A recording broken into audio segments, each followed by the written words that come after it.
안녕하세요. 데이업의 황대근입니다. 여러분, 어떠한 인물이 승리할 것 같나요?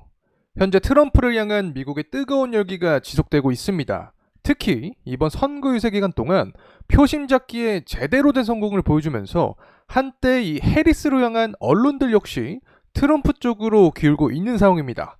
과연 어떠한 발언들을 하였길래 이번 유세가 제대로 된 이벤트였다고 할 수 있었을까요? 이번 유세 현장에 중요했던 내용들 지금부터 함께 보도록 하겠습니다. 우선은 이 디트로이트의 현장입니다. 이 멕시코에서 생산된 중국의 자동차에 대해서 대규모 관세를 부과하겠다는 발언을 하면서 이 대중 제재에 대한 본인의 의지를 확고히 하였던 게 주목을 받았었는데 이 내용들을 함께 보도록 하죠. Which is becoming the second China.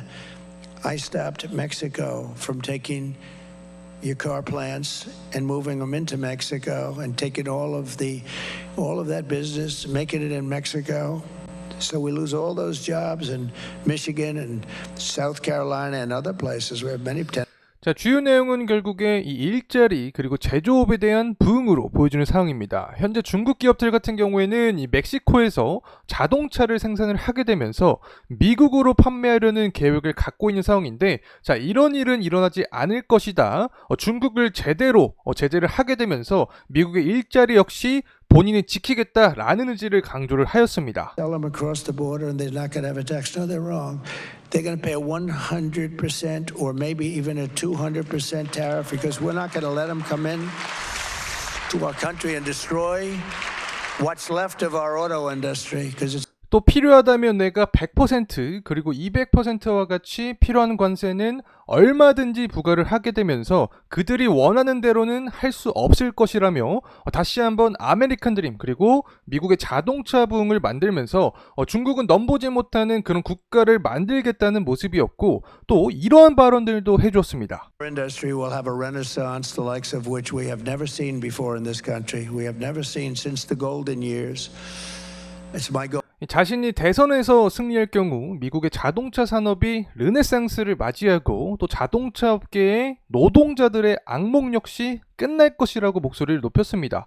이 디트로이트 연설에서는 최종적으로 이 자동차 산업에 대한 부흥 그리고 중국의 제재와 일자리 확보를 중심으로 연설을 전개해 나갔는데, 저는 이게 좀 굉장히 유효하게 먹혔다고 생각을 합니다. 일관된 본인의 의지를 이어나갔다고 해석할 수 있는 상황이고, 이 애리조나 같은 경우에도 또 굉장히 유의미한 발언을 해주었는데, 이 디트로이트 연설에 이어서 또 함께 보도록 하죠. 이 당시의 핵심은 미국 내 국경 안보 문제 그리고 불법 이민자였습니다. 해당 내용도 함께 보도록 하게 되면 They look like nice people. These people know it better than anybody. Border Patrol. Border Patrol. They're the greatest people.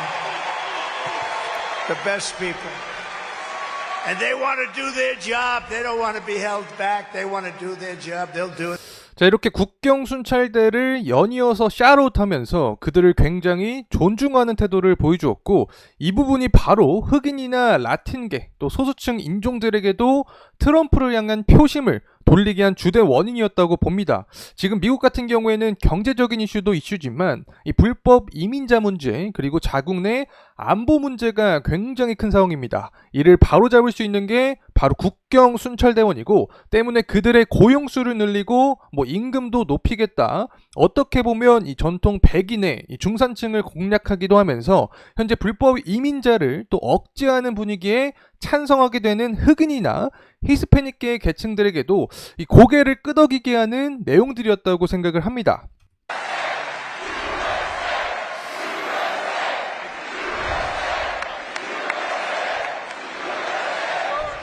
자, 그리고 이렇게 순찰대원을 당선에 부르면서 전 국민들에게 그들의 중요성을 다시 한번 강조를 하게 되었습니다. 이 현재 정부가 잘 이루지 못한 자국 내의 안보 문제를 제대로 꼬집게 되면서 어떤 선거에 대한 결집도가 더욱 증가되었던 계기가 아니었나 개인적으로 생각을 합니다. 자, 그리고 이어서 가장 중요했던 이 펜실베니아 현장도 함께 보도록 하겠습니다.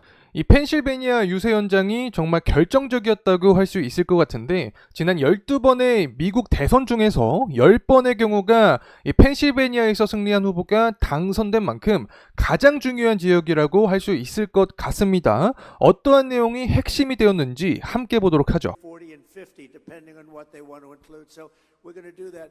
But Reed, getting back to you, we're going to drill, baby drill. We're going to have so much energy. And we're going to bring prices down because, you know, your prices are up. Don't forget, the damage is done. We have the worst president and the worst vice president in the history of our country by far. And let me tell you, she is worse than him. And he's actually, I didn't think I'd ever say this about anybody. She's actually, you take a look at it, she's more dangerous than him.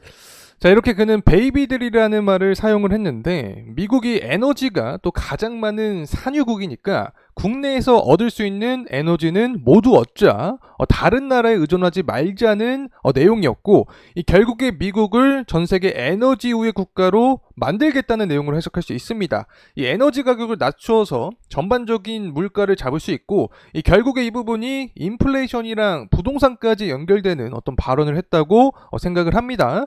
특히 다시 한번 이 현 정부가 만든 현재 인플레이션을 비판을 하였습니다. 이 해리스와 바이든을 비교하게 되면 이 해리스가 더 최악이다. 그녀의 무능함 역시 강조를 하게 되면서 이미지 메이킹 역시 제대로 성공한 모습이었습니다. 자, 그리고 나서 어제 또 조지아주였죠. 이 부분은 종합 세트였다고 생각합니다. I believe, look, inflation and the economy are always big, and they're big what they've done to our economy. But I really believe that the border and the illegal immigration and 21 million people, many of them criminals, is a bigger thing than inflation. I may be wrong. But I think so. 이 자신을 잘 표현할 수 있는 이 경제적인 측면도 잘 살렸고 미국인이 가장 염려하는 미국 내 국경 문제 그리고 불법 이민자에 대해서도 다루게 되면서 현 정권을 강하게 비판하였습니다. 그리고 미국인들을 들끓게 만드는 어떤 발언 역시 진행하면서 결집도 역시 증가를 시켰는데 We have a mission. And we don't have a choice, right? You know, we really don't have a choice. Somebody said, why are you doing this? I said, because we don't have a choice. We're going to make America great again. What's better than that? I have a lot of rich friends. They go here, they go there. They're boring as hell. Nobody cares.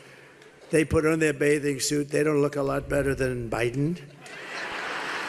자, 우리는 미션이 있다. 현재는 선택권이 없는 상황이고, 자, 이를 해결하기 위해서 국민의 부름에 따라 내가 여기에 있는 것이다. 미국을 다시 한번 최대 국가로 만들 것이다. 미국인이라면 어떤 신금을 울리는 발언이었다고 저는 생각을 합니다. 자, 이렇게 트럼프가 선거 유세 기간 동안 어떠한 말들을 통해서 그에 대한 지지도를 다시 한번 끌어올리게 되었는지 해당 현장의 내용들 함께 살펴봤습니다. 사실 대선 토론이 지나고 나서 해리스가 당선이다, 트럼프는 실패했다 라는 내용들이 굉장히 많이 나왔는데 이번 선거 유세를 계기로 그 언론들의 이미지를 제대로 꺾은 듯한 분위기입니다.